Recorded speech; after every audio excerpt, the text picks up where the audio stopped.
To another episode of Riding Supercharged, and today we're going to jump right in on it talking about the 1980 Mustang Cobra. This 1980 Mustang Cobra has a 4.3 liter turbocharged four-cylinder that makes 120 horsepower with 143 pound-feet of torque. Not impressive numbers, especially if you watch my last episode. I covered the 1980 Turbo Trans Am. This car does not stand a chance against the Turbo Trans Am. Now, what I do like about this car, it is very visually appealing, especially for 1980. It is a very sharp looking car. It has the cool snake decal. It's very sharp. It is the second year of the third generation model. The third generation runs from 1979 to 1993. It's a brand new body style essentially, and it is pretty cool looking. Even today's standards, it has that retro look, the iconic Mustang four lug nut design that would be used throughout the entire 1980s. But unfortunately, this car, it walks the walk, but it does not talk the talk. This car, I think, was geared towards the younger generation, especially during the fuel crisis. Ford was trying to figure out how they could turbocharge a car and still get good EPA emissions. And I think they did good for what they had to work with. There is no doubt, but compared to the Turbo Trans Am, no, this car just does not make the cut. Now, this car was pretty typical for a Ford Mustang. It didn't have any features other than the turbocharger. It wasn't technologically advanced.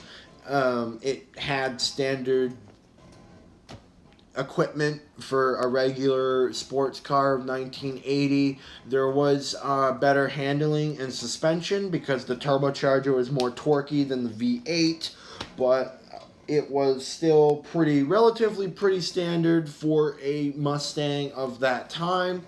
It gets a forward-facing intake, which is actually functional, which was cool. A lot of muscle cars back then were doing ones that were fake, but no, this cold air induction system is real.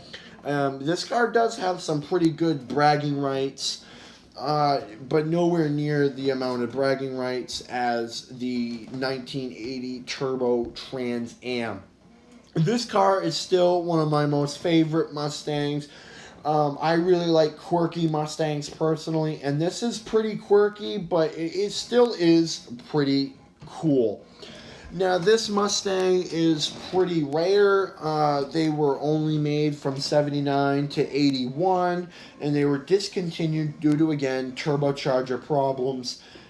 And foreign cars were dominating the market, especially the Toyota Celica Supra, which was turbocharged. That was becoming pretty popular.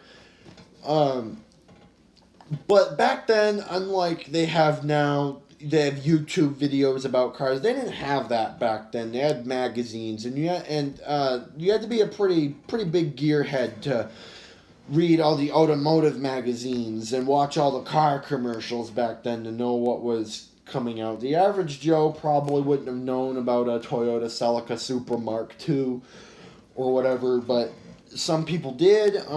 Again, this car I think was kind of similar. It did debut on TV, was used in iconic magazines and car brochures and stuff, but I don't know if it got the advertising as the Turbo Trans Am did. I don't think it's visually as appealing, but this car still is pretty good. Now, this car comes in white and orange and brown and black and all the standard colors that your regular Mustang GT would come in, but it just doesn't have the craziness.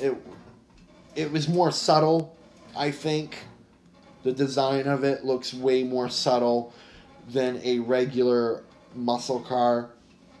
I think this is when also, instead of selling the Mustang as a muscle car, they tried to sell it as a sports car. And I just don't think it settled in with the older generation as well as it did with the newer generation. I think that is also why this car is just kind of obscure, but it definitely is a cool car. Definitely is not worth turning your head from, even though the numbers aren't great. You got to remember though, the numbers are not bad for its time, right? So I'm not like trashing on this car. It's still good for its time. It's just you got to remember the Pontiac Firebird was the only car to get increased performance through the fuel crisis. And Pontiac was doing a very ballsy move. And this lasted longer than the Turbo Trans Am by 1 year. So obviously Mustang had to do something right. No, this is a pretty cool car. It's just, again, the numbers for it aren't as impressive as what I think they could be. But other than that, I do think it's a relatively nice car. And with that, I am signing off. Have a good day and tune in next